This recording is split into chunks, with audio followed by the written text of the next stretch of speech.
Hello, everyone, and welcome back to another episode of Relative Pitch.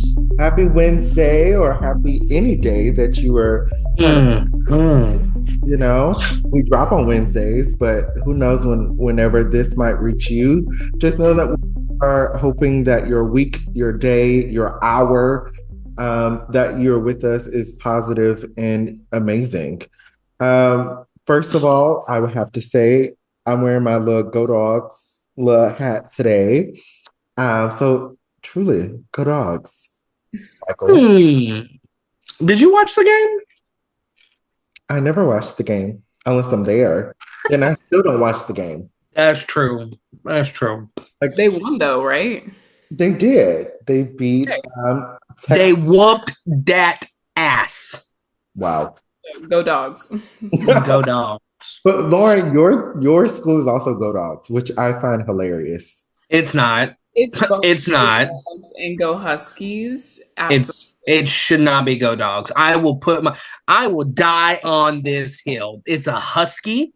And also, they ain't even that good at football. So, no. This is speaking from someone with a lot of experience in football. Yeah. No. Well, I just find it people when I say like, yeah, I went to a school that was like heavily in football, so they automatically start asking me about football. I'm like, sweetheart, I was there for the plot, actually. Like I was there for the outfits, for the things that came with it. I was basically courtside, field side, with the little dog. What's his name? Boom. Boom. Got the picture and everything. Like I was there for the plot. Now, don't ask me anything that happened between each of those quarters because I don't know. I don't know them young men. If any of them were up past me, Yeah, I literally hate Anthony. I truly despise you sometimes. don't know them. I really don't know them. It's not even that. It's your use of, I don't know them young men. I don't know them. People will be like, oh my gosh, Carson, that's this person, that person. I'm like, who is that? But anyways, go teams. We've talked about having your passions, and football is a passion of Michael's. I like the atmosphere, and we've all talked about finding those moments where you can like turn your brain off and just exist. And honestly, football, when I'm there, I can never watch it on TV, but when I'm there, it is one of those moments where I like the atmosphere of what's happening. Just like, people like going to see different other sporting events or the tailgating, put on something cute, move on. And that's it. Yeah. So how have y'all's week been? Michael, you traveled all the way to Seattle. I did. I was, in the past, I think 3 or 4 days, I've flown 10 hours. Mm. I am dead on the inside. But it was a fabulous time. I got to see someone in the screen who shall not be named. Yes. 3 out of 5 Airbnb rating, but we made it work. We made it work. You wish you could afford my rent. Ooh.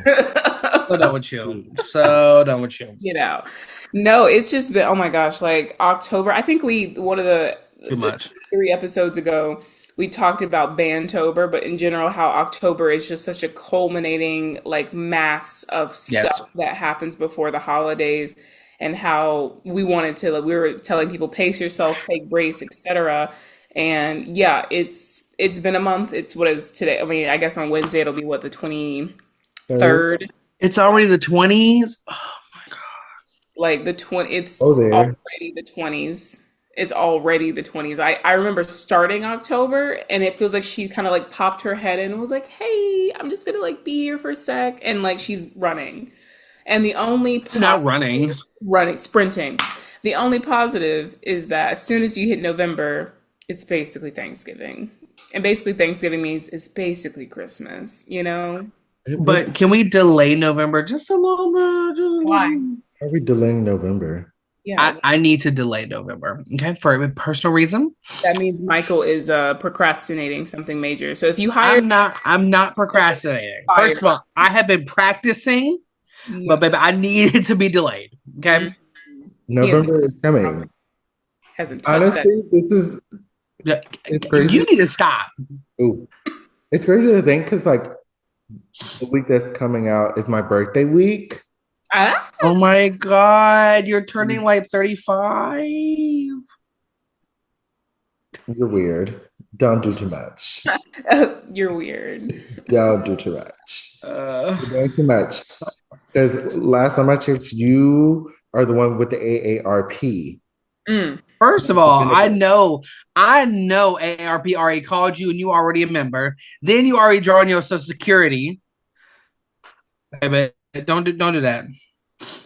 Michael, when you like Michael's in a feisty mood because he's sleepy and because he doesn't I'm know how to say sleepy. no. Because he I'm doesn't know how to say tired. but see what Michael needs to realize is that there between the two of us, when we get out of bed, only one person elbows, knees, and cankles crack.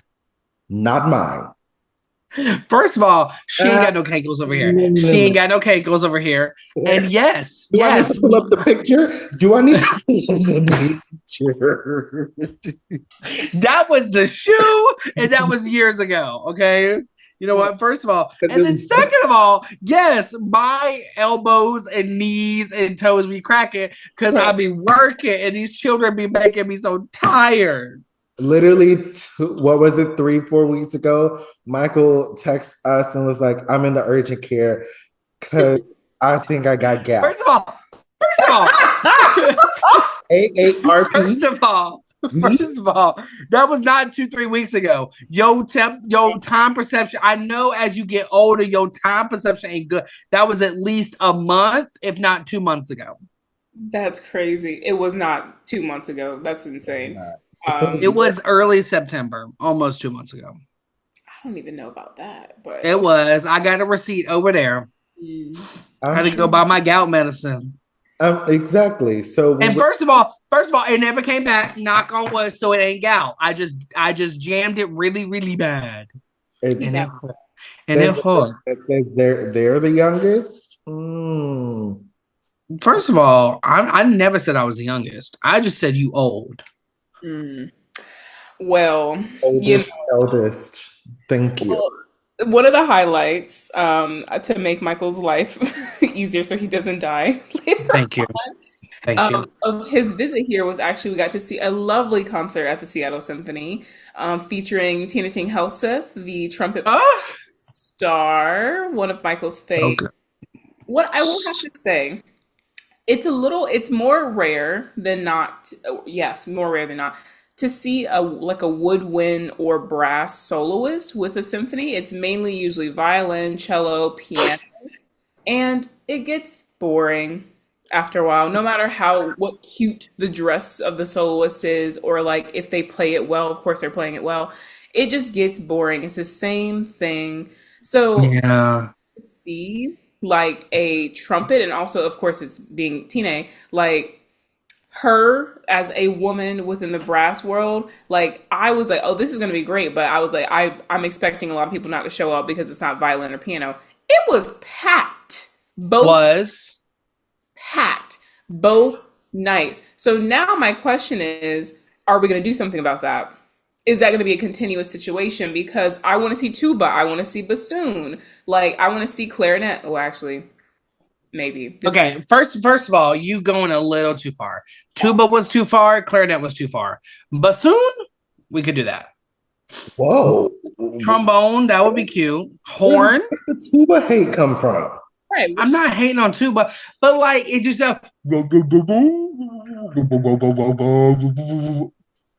That's what you sound like when you play tuba. no, that's what a tuba sounds like. It sounds like a broken subwoofer sometimes.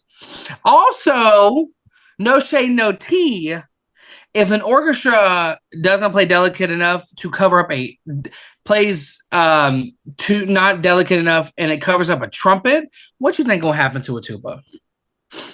And all their concertos are new, and you know orchestras don't play new music well.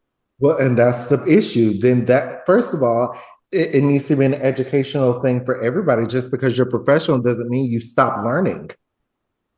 Well, some orchestras have stopped learning. And that is our issue right there. Well, Because, it's like complacency. but then the thing is, those same people that are sitting in those orchestras have more often than not have students that they are teaching privately, and they're always telling their students, oh, you should never stop learning, you're always going to learn, you're always going to learn. And then they turn around because playing in orchestras, they're 9 to 5, they're like, I can stop learning, I'm going to play the same Mozart, Beethoven, Mozart, not Mozart twice. Huh. Ooh, and that's what it feels like. And that's what it feels like. Because I asked Michael what was also on the program. Bookended. And he said 2 Mozart symphonies. And I was like, why two? Why two? Well, showing the juxtaposition between no trumpets in the 40 and trumpets in the 41st. I guess you could also play something cute. Well, first of all, I just completely made that up. I just know I didn't see a trumpet on the first piece, so I kind of zoned out and did the Michael thing where I just look around and be like, because Lauren didn't allow me to fall asleep. Yes, some of us have decorum. Thank you. I got no decorum. If you play Mozart, no decorum. And no shade to Mozart. And shout out to Mozart. Everybody clap for Mozart because there was a whole piece. Whoa, not shout out to Mozart. First of all, Mozart just dropped a new track before Rihanna, before Solange, before all these girls. And what was it? I don't know. He dropped something. Did y'all not see that? I did see that in the news. Exactly. I did. He probably P. Diddy related. But like, isn't it crazy? Actually, like I just we're gonna during that, but I'm currently in a music and like attribution and like course that's all about like then we talk about copyright law, forgeries, and all this, and we currently started studying the Haydn forgeries that happened. And basically, there was a bunch of articles. One of my favorite ones was a critique, I think, in the New York Times by someone being like, because it ended up being where all the Haydn Society and everyone was like, these are real Haydns. We have Haydns. Yeah, let's go. And then it was like, actually, they're not Haydns. But what was real was everyone's excitement for the Haydns, and they completely glossed over all the reasons why it wasn't Haydn, because they, of course, have their ways of looking at the paper, the ink, how they wrote things to like date to where actually it was written and placed and everything, and also, analyzing the musical like structure, form analysis, all that stuff. So, but the critique was basically like, but if someone was able to trick a bunch of Haydn Society people like into believing this is Haydn, what's so special about Haydn? And I was like, girl. Well, because he was Haydn. Okay. I'm sure somebody's gonna find that joke funny. And don't, because it's not even his. It's so old. But that's okay. Okay. You know what? We're gonna have one. Oh, I almost cussed.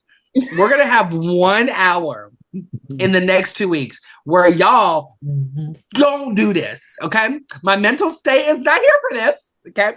No, what I also want to do is shout out to our audience because first of all, the amount of times I hear when we're out in public, oh my God, y'all be doing Michael so wrong. Thank you. Thank you.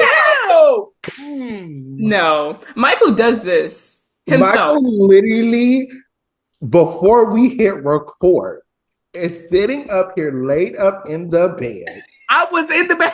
I'm tired. And I don't feel well. Like, I feel kind of like sick. He'll start throwing jabs. So do you know what?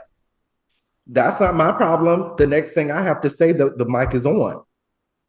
I just no, speak. You know what? Next podcast, I will type out all my answers then.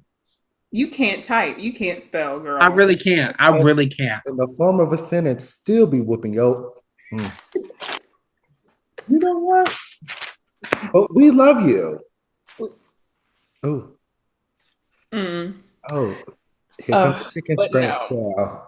No, but seriously, like going back to like programming orchestras and everything, let's be real. There's so many orchestras who are operating in such a far deep crimson red right now. And it makes me so confused as to why we haven't tried updating the kinds of music we're playing, the people we're collaborating with. Some are, right? The LA Phil is doing some cute stuff. Anthony was just filling us in. Anthony, what's going on at LA Phil? First of all, I have never been this excited about orchestra. Like that's just not that has never been my thing. But recently, a person who I love to death and it's like my spirit animal, if I had to choose one, which is Solange Knowles. And for some of you uncultured people, that is Beyonce's sister, a musical icon in her own right. Um, so she created a collective called the Saint Heron Collective back in 2013. And she created that for musicians like her to kind of be together to share their art, which is very similar to some people we're going to have later on in our season, New Black Vanguard, which is a group of composers who are, sharing each other's art and uplifting each other. So Solange had the same thing back in 2013. And in the interview with LA Times, she talks about how the collective have kind of grew as time has progressed. So now it's more about safekeeping and archiving Blackness, from music to art to dance to all of those mediums without it being watered down, and a place where Black people can see Black things without maybe going to a white institution, like an art exhibit that, we all know this. Sometimes when Black artists have their things, up for show, it'll be at this predominantly white institution, this white museum, and it's for 1 week and 1 week only.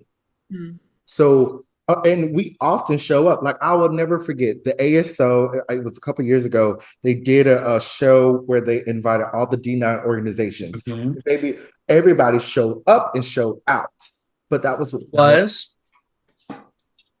one concert. Even here in Houston, they have it was the Latin Music Night. When I told you that hall was full, it was sold out. Right. But unfortunately for people of minority status, we can only look for one night, maybe 1 week of where our culture is represented within these orchestras, within these art exhibits, within these shows. That's it. And so Solange took that, and so she's starting to curate these events. And the first thing that she did was she collaborated with the New York City Ballet, and she composed the score for a 60-minute ballet. And oh my gosh, I listened to some of it and I was like, wow, like that's really cool, because it's so fun to me when a pop star, a person that is usually known for their popular music, is creating things what we would call in the more classical idiom. And I was like, oh my gosh, like, yes.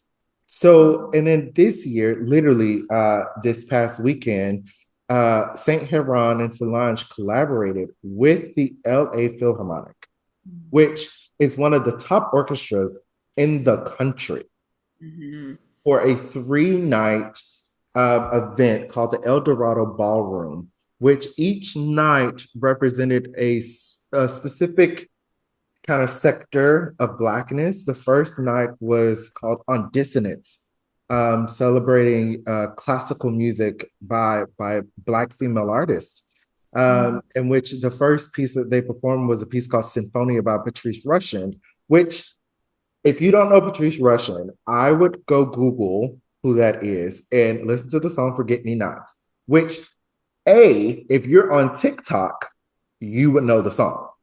If you are a millennial, you would also know the song, because Forget Me Nots is the theme song, or it was interpolated of the theme song of Men in Black. So if you like those two things, you would know the song. The song originally came out in the 70s. And Patrice Rushen was known for more of her dance disco things in that time, but she's also this like very diverse jazz pianist. And in the 90s, she was like, another medium I would love to kind of create for is the orchestra. And Symphonia was one of her first orchestral works. And I listened to it and I was like, oh my gosh, like the way she kind of put things together, the music sonically was just amazing.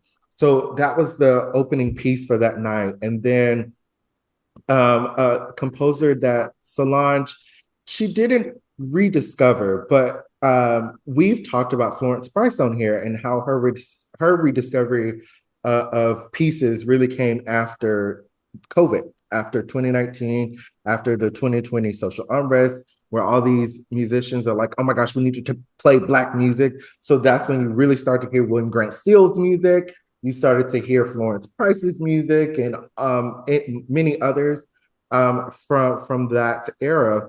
Julia Perry's music was also rediscovered, but not really on the same level. And there were three pieces on the program, and OMG, so good. And Julia Perry, she studied, of course, with as many people did in the mid 20th century, Nadia Boulanger, who we've talked about. Nadia. Nadia. She, did some studies at Tanglewood, Juilliard, like all these places. And unfortunately, she died in the 70s. And so her name was lost in the shuffle of day to day. I mean, of course, in racism, that's something that we cannot overlook as being a Black female composer and conductor. Mm. We know how time has done to those people. And so that was featured on the program. And then there was another piece that Solange created for two tubas. And she talks about, she wanted to do this piece because she grew up going to HBCU bands and the football games and the tuba section from Texas Southern, which is HBCU, how she used to love hearing the tubas play. So she created two pieces and had two Black tuba players on the stage of LA Philharmonic playing that style. Like, oh my, and they're both from New Orleans. I looked them up. Again, I went on a whole deep dive.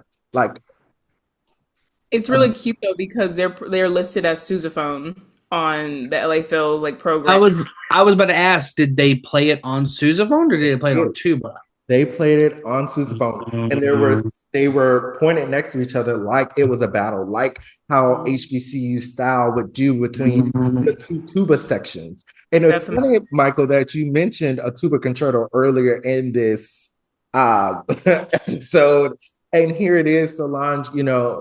She was just explaining her process, and I was like, OMG. The reason she's my spirit animal is because she represents really what I have come to see myself as of like growing up, popular music, R&B, hip hop, things like that. That was the music that I loved. That's the music that I listen to every single day, every day I wake up. But having this classical bug, this jazz bug, this thing that you maybe learned in school, it's still part of your identity too, and bridging the gap between those two. That's what was so interesting to me. And mind you, that was just night one. A lot of rediscovery, just night one.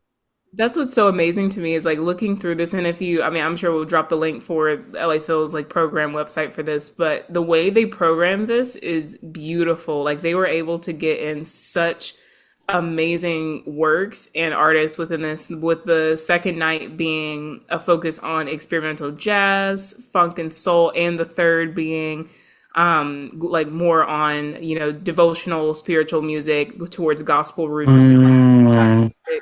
I think this is amazing because it's kind of putting Black creativity in the realms of so-called classical music, jazz, that world of funk and soul, and gospel kind of on the same playing field of this is all Black art. This is all Black. These are areas where there has been influence by Black creatives throughout the last century, if not longer. And this is kudos to LA Phil because truly, this kind of innovative approach to what is a classical presenter in a way is exactly what's going to be needed for it to stay relevant. And like it's not only beneficial to your audiences, like it's not just about you getting money and a way to talk to donors about more money, but also people who love Solange, people who in general love these artists who they're seeing, who are coming to your halls and who's going to have maybe their first ever encounter Mhm. with classical music, and who might like a child might go and go say, I really want to play the sousaphone now, and that just continues to create this culture of like creation art Mhm. wanting to, and that's, there's no negative to this. Like I hope we all understand that there's no negative to this. And what Anthony was speaking to earlier about, groups will do this kind of thing. They will try to, well, not this. This is in itself very innovative, but they will do the thing of like one night of this, one night of that. And sometimes you have to start with that, right? Because you're unsure, you're not sure how you're going to sell it. It's all about marketing, everything else. But it's how you keep it going. And it doesn't mean to do the exact same thing every single season. You have Mhm. to change it up. The world is so dynamic. Humans are so Oh dynamic yeah, that one day you might be like, I'm so interested in this one thing. And the next day it's like this, and you're supposed to be. So offer that. Offer that. correct. I will also say LA has always been that girl in Always. terms of like doing things and like just different concepts, different things. I mean, they have Dudamel, and Dudamel likes to do a lot of good stuff and cool things. So I'm wondering, now posing a little question, Mm. is that going to leave LA when Dudamel leaves LA? And is that going to transfer to New York? The thing is, well, one, I hope it does. I Mm. hope it does transfer to New York because, and the second part of that, I don't think it will leave LA because how LA is a melting pot of so many cultures. Yes. How could you be and representing LA and not embrace Black, not embrace Hispanic, not embrace Yeah. Asian cultures, not embrace like it's LA. And that's why I'm hoping when he, transitions to New York, if he is, because he will be the artistic director and things like that, that he brings those elements to it because New York is another melting pot of so many cultures that I don't think, and again, I'm not in the true orchestral world, however, but they really haven't done nothing to me that hasn't been like standard practice. Nothing truly break. I mean, again, LA, No, no, no, no, no, LA no, no, no, New York, New New York, York, New York. New York. I truly think the two that are pushing the boundary the most in terms of like different is Philly and LA. And then Chicago and New York are kind of like holding those, Chicago, New York, and Cleveland are like holding those old war horses Right. down. And which that's what I have known as New York as they're still stuck in those 1960s, 70s recordings. And mind you, they are nice recordings, with Phil Smith. They are nice recordings. They're great recordings. But the thing is, and I don't know how many times we collectively have said this on this podcast, on this platform, it is now 2024. The people that are listening to music and wanting music, they're not buying tickets to continue to see those shows. So something is going to have to change. I think that though, thinking about, because I'm glad that we started naming cities though, because think about Chicago, New York, those are dense, packed cities. So like a lot of places that are maybe not as populated are experiencing is the first waves of this downturn of ticket numbers, subscription numbers, etc. It's going to take a little bit more time for the bigger houses to have like that same level of impact that we're seeing, like what Nashville Symphony going through, I believe, right now, and others. So I think it's easier for New York and Chicago to Mm, maintain that reputation of a traditional house because they have enough people there, population density wise, that they can Mm-hmm. keep perpetuating that system more and more and more and more. Whereas like LA, Hollywood, it's all all about like in it, like it's lively, it's innovative, it is this melting pot. and there's this freshness about it. It's on the West Coast, so in general, West Coast has this different vibe about it, as Michael would call hippy dippy. But Hippy dipping. within that same lens, it's this idea of freshness, innovation that LA Phil is just very open to, and they have Walt Disney money backing that. So I think that's a good just like thing to separate those places. Correct. I will stand slightly corrected. They have launched Afro modernism, music of the African diaspora, and it's one to New York Phil, New York Phil. And it's three different, like there's a couple of different things. Like the one that's coming up like tomorrow is Africa's fashion diaspora. And it's like solo cello mixed in with like fashion. And so like that is cool. But then you go to like Mozart. It's fine. Like the thing is, Yeah. people like Mozart, so like keep Mozart as long as you have it mixed in. And like you're right, like New York and I think even Chicago are having more and more projects that are kind of like this. And again, the end goal though is still to have it where it's not just these one-off projects. Because even saying this to LA Phil too, y'all are great. This is a project, right? Like this is not something that's in like the masterworks, whatever y'all are calling it these days, like series. So when do we get it where Solange is on the subscription concerts and not just as a standalone thing? Now that they would have to add 5 performances. Oh yes. Who would, girl? How many people come out to a Solange masterwork?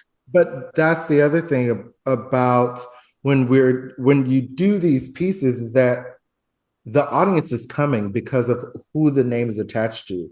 And one thing I want to say before I move on about New York is that, and for many of the orchestras, when we say the integration of other pieces of music from different perspectives should be added, we are not saying that the traditional music needs to be taken away out of the entire repertoire. That's not what we're saying, but it should be added within it because you can tell a whole story. Mozart can be on the same thing that Julia Perry's on.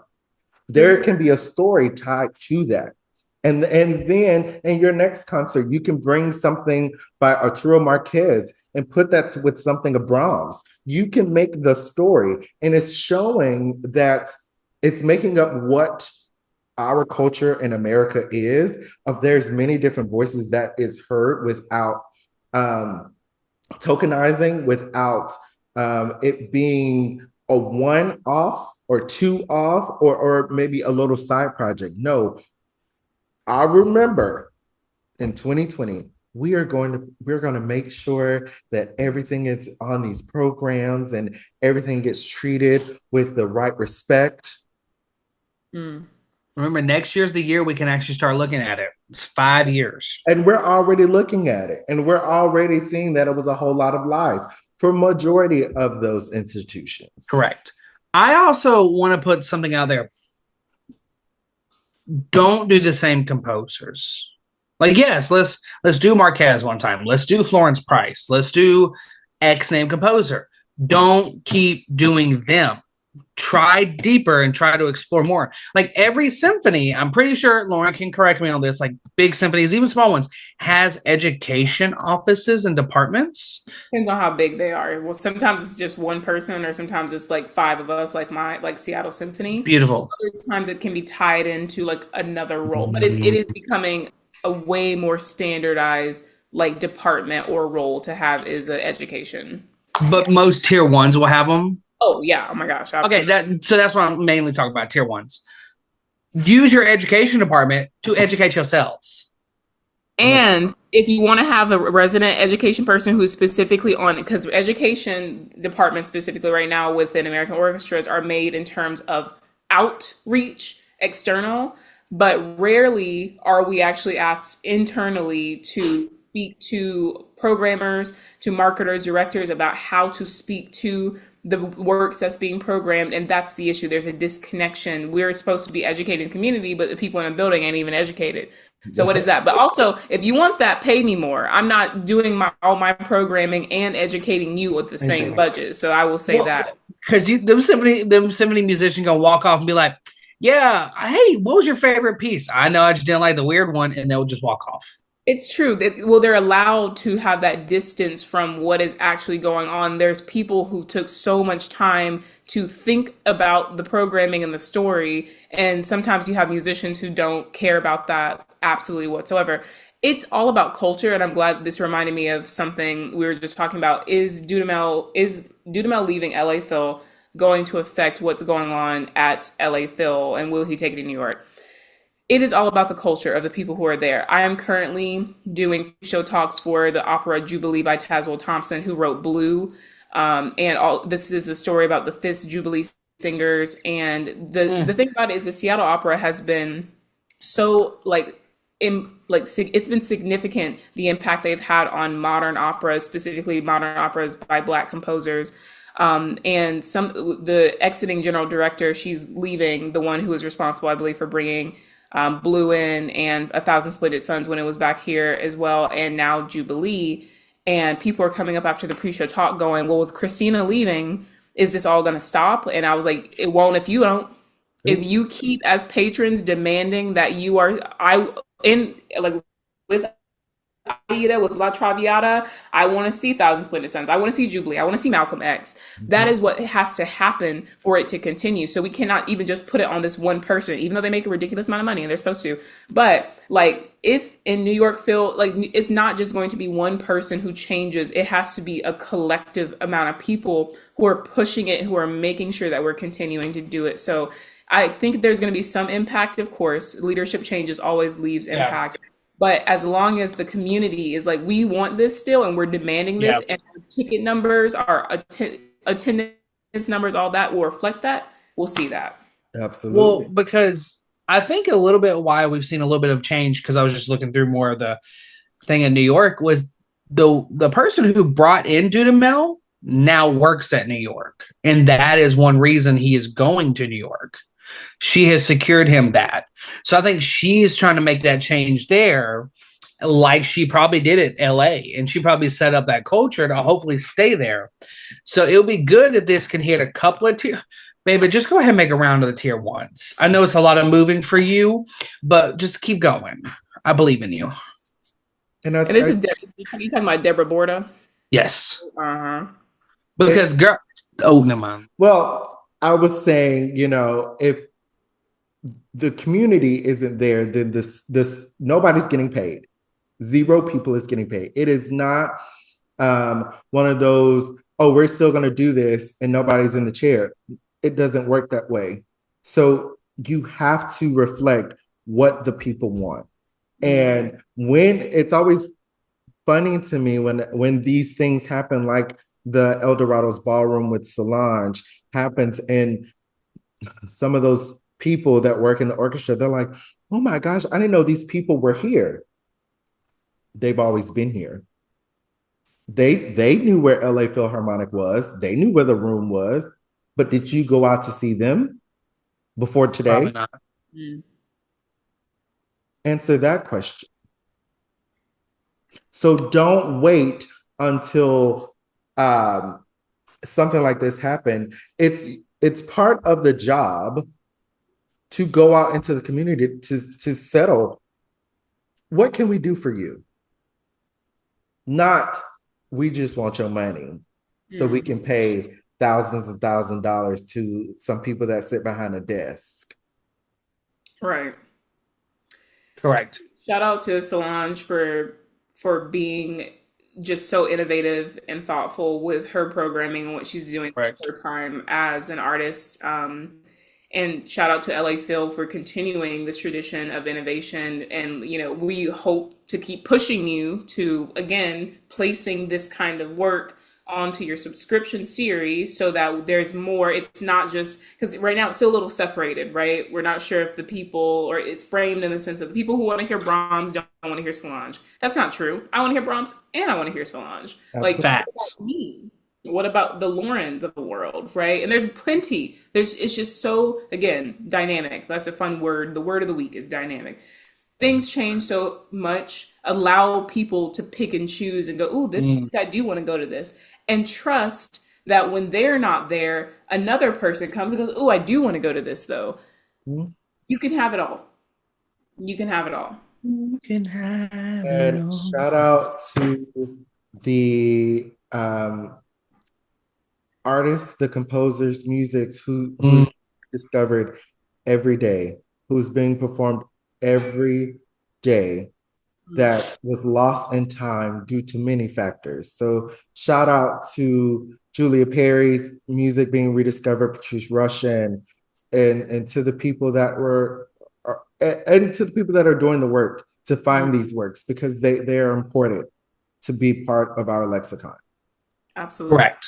So I hope you enjoyed this conversation on this. All the works that we mentioned, go check them out on your own. It'll be linked below, because it's different from when you listen to just the titles versus you hear those works, those beautiful, beautiful works. So, and reach out to your local orchestras and demand, if you want to hear something and you want to see something, there's emails, there's phone numbers. Find them, contact them, and let them know that you are a person that belongs in their seats. So, correct. Until next time, see you later.